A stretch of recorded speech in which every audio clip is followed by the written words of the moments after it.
This is the Decarbonisation Dialogue, a podcast from Salix. Welcome to the Decarbonisation Dialogue, delivering on climate change, our collective challenge. I'm Hannah Walker, and I believe that the best way to communicate a message is by being passionate about what you are talking about. Through that passion, I believe you can take people with you and create action, using your influence to make change and make a difference. Our task today is to get all of us to net zero.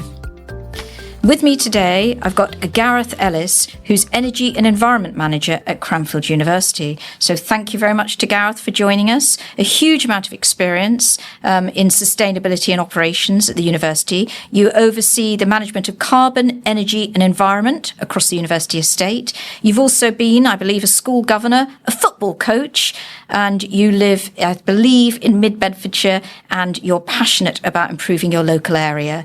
You've worked hard on improving road safety in the local parish, and you've secured funding for solar panels on the roof of a local school and a cycle link as well between villages.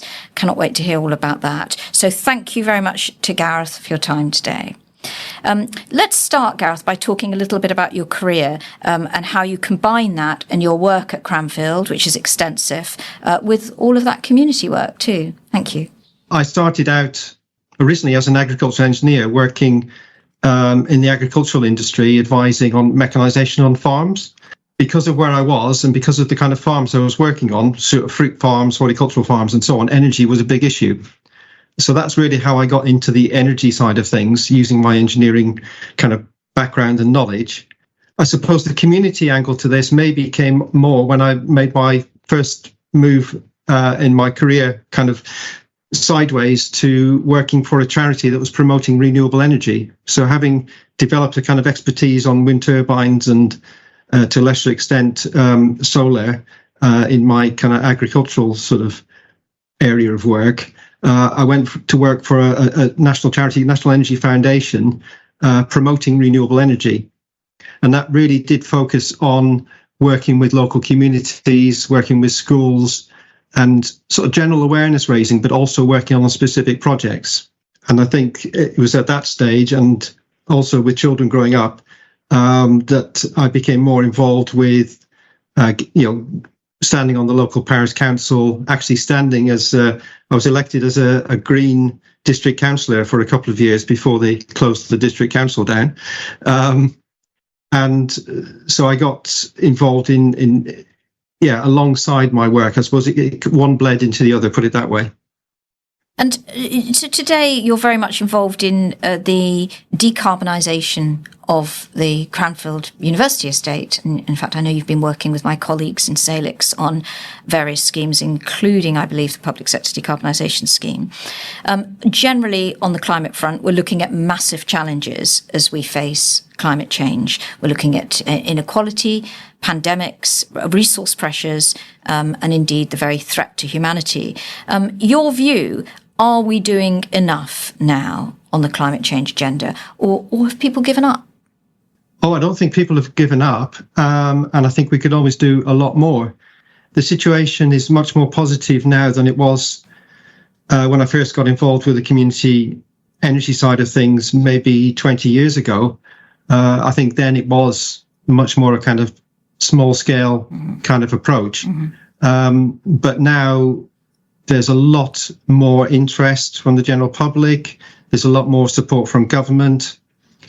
And this all comes back obviously to the recognition that climate change isn't going away, that it's a clearer and fast approaching threat. So I think things are a lot more positive now, but I think we could be doing a lot more. It's surprising what you can do if you're given the resources. And I think the public sector decarbonisation scheme for Cranfield University was a bit of a game changer for us.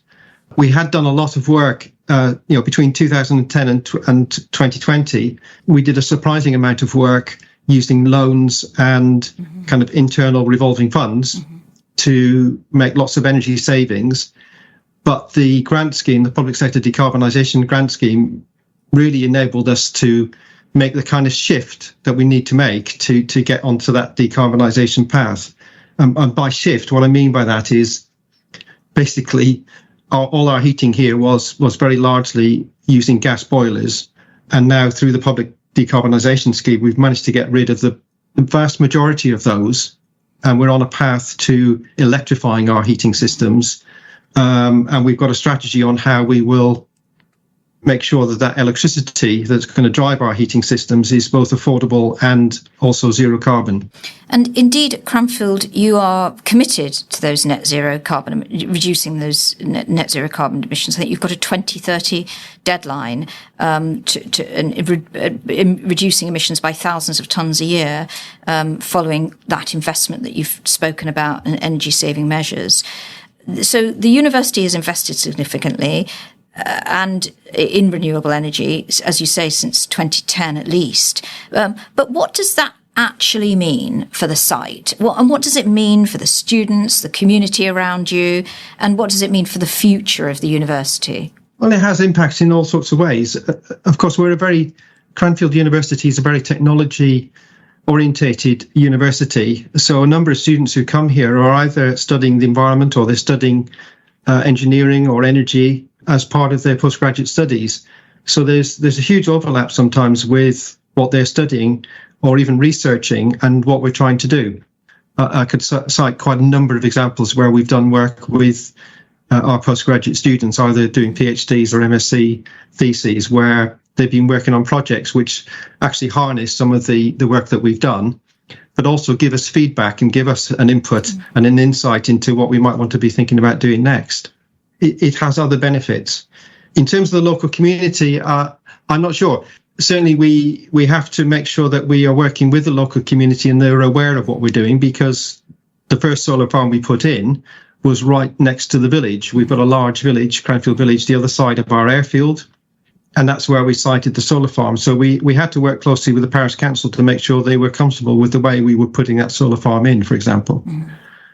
And that, in terms of that community, how engaged, you've obviously had to look at whether it's planning, whether letting people have an idea of timescales, what they can expect. There's all of a sudden this building work. There may be diggers, all kinds of construction workers.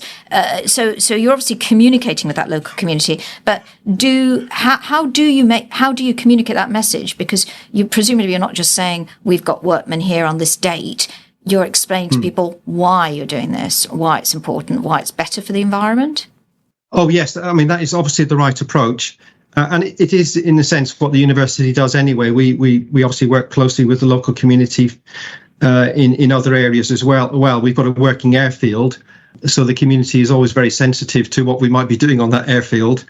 And we're sensitive to make sure that we don't cause them any discomforts or any impacts from our operations in general terms. But when we talked to them about the solar farm, they were quite impressed, I think, that we were actually putting that kind of thing in at that kind of scale. Mm-hmm. So we've talked about targets, and you've been doing a huge amount of work there at Cranfield. And indeed, there are a lot of targets around climate change. You know, I think scientists pretty much agreed where we're going. As you say, climate change is not going away. But there are a lot of targets, you know, whether it's 2030 target, 2050 target, 2045 target. Is that enough? And do the targets go far enough, do you think? Or perhaps they're not achievable at our current rates of progress? You know, the UK target is net zero by 2050. The university has set a target of net zero by 2030. And I can see how we can get to net zero for our scope 1 and 2 emissions, so our direct emissions, so the fossil fuel that we burn to heat the buildings, the electricity that we import to light the buildings and provide power. I can see how we can get to net zero by 2030 for our direct emissions. What's more difficult is what we do about what are called scope 3 or our indirect emissions.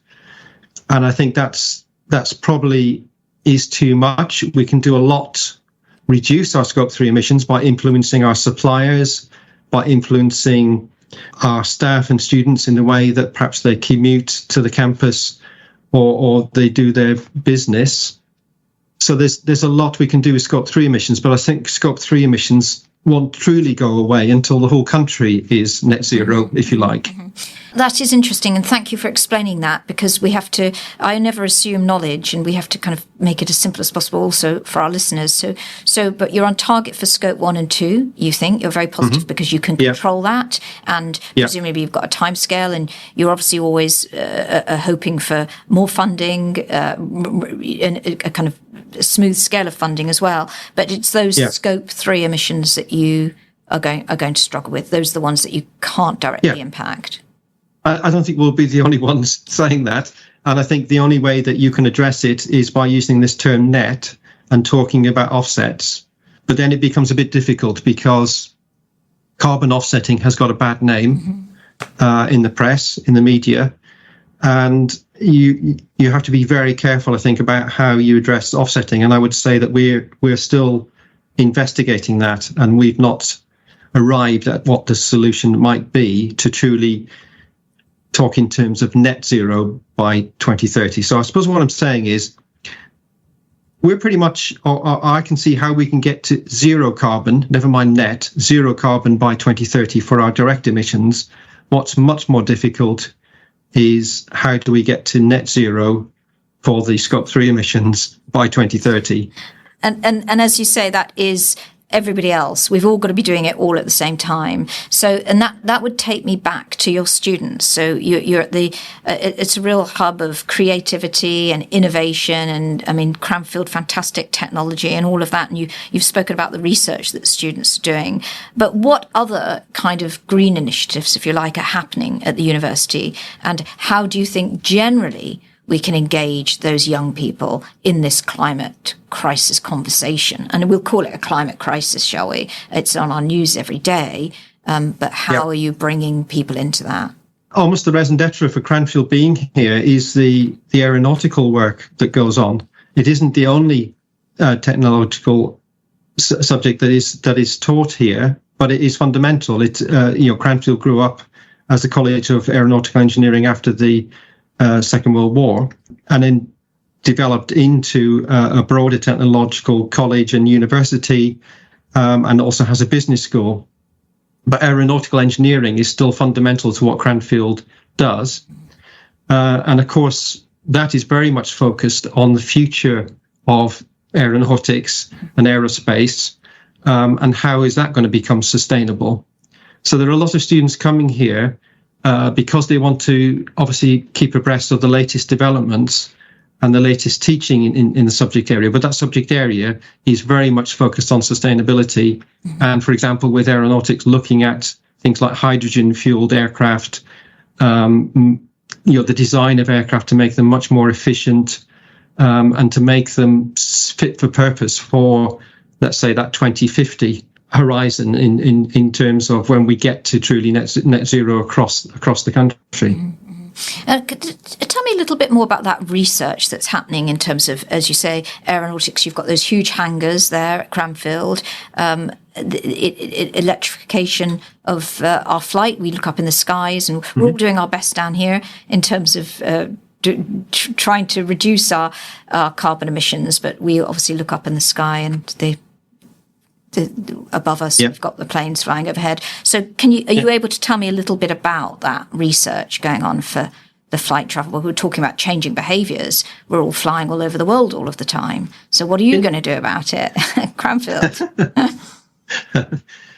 I can talk more about changing behaviours because that's more my remit. I'm not an academic, so I don't get directly involved in the research, only perhaps to help facilitate it. And as I say, provide data to students where I've got the data. But we, for example, we have recently put into place a policy on Cranfield's business travel. And so that sort of sets the parameters for what we expect from staff in terms of whether they should be using the train or using the plane. And very much the guidance is that if it's, I think, within 7 hours journey time, they should be very much thinking about using the train. So pretty much any travel in the UK, in the past, they might have thought of flying up to Edinburgh, but now we would be asking serious questions if they were not taking the train to Edinburgh.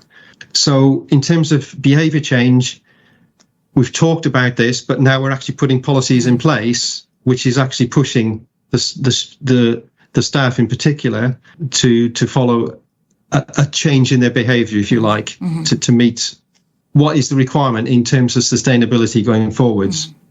As far as students are concerned, we're still much more on the carrot end of it rather than the stick, in terms of making sure we provide them, in terms of their commute onto the campus, affordable bus travel, cycle lanes, so that it can actually get here safely. And we try and promote those and try and encourage them to make sure they are using sustainable transport modes. In terms of the research, as I say, a lot of it is now looking at the technologies of the future. So hydrogen is a good example in terms of both how hydrogen can be used in aircraft, but also how do you actually create green hydrogen in an affordable manner? How are you going to do that? Because at the moment, green hydrogen is very expensive and very scarce. In terms of your capital works, you've gone very fast. You've really put your foot down, haven't you, at Cranfield over the last few years, when you've just mentioned your solar panel, your solar PV, you've got the heat pumps. What next in terms of your strategy? What's your vision there? Well, one of the first measures we put in back in 2010 was a combined heat and power unit. And at the time, that significantly reduced our carbon footprint. It provided us with over half our electricity and about a quarter of our heating requirement. That was extremely efficient, and it was much cleaner than importing the electricity from the grid. But it was gas-fired, so it wasn't truly zero carbon. It was just low carbon at the time, relatively speaking.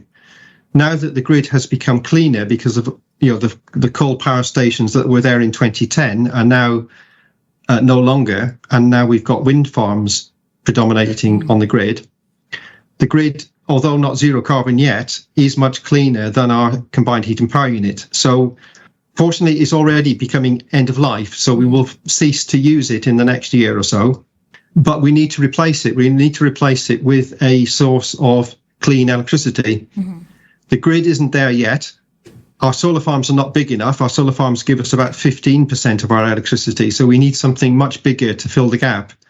And we are currently negotiating with a developer who's putting in a much larger solar farm about 2 miles away from us. And the idea is that through a private wire connection, they can provide us with as much power as we want, certainly daytime. And there is the possibility that we might also have access to some landfill gas generation, that they can pretty much supply us as much as we want when we want it. And that's for the future. That's over the next, what kind of timescale are you looking at? This hasn't been built yet. This is all being developed as we speak, and we're in negotiations to see whether we can pull this off and whether it should be a win-win situation, because they can probably sell it to us for more than they would get selling it to the grid. And likewise, we can hopefully buy it from them at less than we pay for it from the grid, because it's a direct connection. But that's the theory. We're working through the negotiations of the practicalities of how we actually do it right now. So speaking of practicalities, is it very much about a balance between working with government, working with private enterprise, trying to bring that all together? And how challenging is that? It is both of those. And I would add the third dimension, which is where we started the conversation, which is the community. I've recently taken on the role of being a director of a local community energy group. And I think the government has talked about supporting community energy, and I think there's a real opportunity to actually put the three together. So there's the kind of private initiatives which I've just mentioned in terms of the solar farm.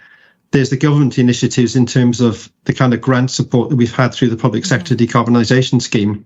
But I think there's also the local community who, both in terms of potentially becoming part of a local solution, in other words, taking some of the demand from the output of these new projects, but also possibly investing in these new projects as well. So the whole idea of community energy is that people have the opportunity to invest in renewable energy projects and get a return from them. And are you seeing a huge amount of interest there from the community in that kind of project? This is all pretty new. This has all happened in the last 12 months, but and it has been kick-started with some government funding.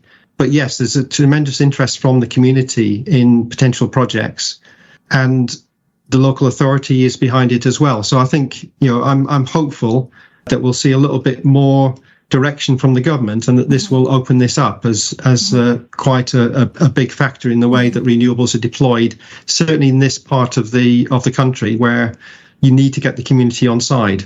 You can't go putting up big solar farms, lots of wind turbines, without the community having some ownership of it, whether it's physical ownership or ownership in other ways. And do you think you need to be an expert in this area? You're talking about a community initiative, and you're obviously very much behind that. You say it's taken 12 months. You're the person who can go along and talk to people about this, presumably. But do you think you need to be an expert, or can anybody get involved in something like this? I mean, we're all interested in cutting our bills for a start, but we might not know enough about carbon emissions. We might not know enough about how we're tracking that. Yeah, no, absolutely. The local community energy group, the majority of the work we're doing at the moment is on the energy efficiency side of things, helping people understand how they use their energy, what their bills mean in practice, what they can do to reduce their costs, and what are the opportunities in their own homes as well. So we've got a team of volunteers who are doing that. And these are volunteers who haven't had the technical training I've had, but have had some training and have got the enthusiasm. We've kind of got a network now which is sharing knowledge. So, I would say you don't necessarily need to have the deep technical knowledge. You just have to have the enthusiasm and the willingness to learn, and you'll soon get to grips with it. And the principles of all this are fairly straightforward once you get an idea of the appropriateness of scale and size of things. And do you think, in your experience, that enthusiasm is driven by the need to save the planet or the need for future, or do you think it's driven by our pockets? I think a lot of the enthusiasm is because of recognition of the climate crisis and the need to make sure we pass something on to the next generation that is something they can handle. I think that is the main driver. I think it does help focus the mind, the issues we've been through in the last 2 or 3 years in terms of energy cost. That certainly does focus the mind, and it does bring it to more people's attention. I think there's no doubt about that. But I think the enthusiasm of the people getting involved in coming up with solutions, I think that's largely driven by the climate issue. Thank you. And because you're obviously at the cutting edge there at Cranfield, and you've looked at solution after solution there, positive or negative, do you feel positive about the climate future for the football team that you've coached and for you've just mentioned generations to come? How positive do you feel? I no longer coach a football team. That was more to do with when my daughter was younger. She still plays football, which is good. And I think for her peers, all this is incredibly important. My daughter is showing signs of being interested in politics, and I think I hope that she doesn't have to necessarily become somebody interested in green politics, but I hope she recognises, I think, the importance of things being more sustainable for the future. And so I think it's incredibly important for that generation. And Gareth, can I ask, what next for you in terms of your work at Cranfield, for you personally? What would you like to see being done next, or indeed in your own career? Where would you like to be next? Well, I'm coming to the end of my career at Cranfield in the sense that I've already taken kind of semi-retirement, so I'm not working full time. I will probably be involved here for 2 or 3 more years, and I would like to see out some of the projects that we're still working on. I've only just recently got involved with the community energy group. I hope that we'll see great things with that. So I think I'll still be very active in looking at how sustainable energy can be applied for the next few years. I do hope you'll come on the future on another podcast and talk about the progress that Community Energy Group has made, because that sounds pioneering and certainly something that we'll want to know about, and many other people probably want to know about that throughout the country. So that sounds terribly exciting. So thank you very much to Gareth Ellis from Cranfield University. Really appreciate your time today. There can be no doubt that climate change is the biggest challenge of our time. Today we must reduce greenhouse gas emissions to slow global warming. Today we must act for tomorrow, adjusting our lifestyles to current and future impacts of climate change. Today we must use our collective wisdom to deliver on our climate commitments. Today we must work for tomorrow's world. Don't forget to subscribe to our podcast channels, and please do email us with your views and ideas at podcast@salixfinance.co.uk. Thank you very much to Gareth. Thank you. Thank you. Thanks, Anna. You've been listening to the Decarbonisation Dialogue, a podcast from Salix. For more information about our work and to find more content, please visit salixfinance.co.uk/podcasts.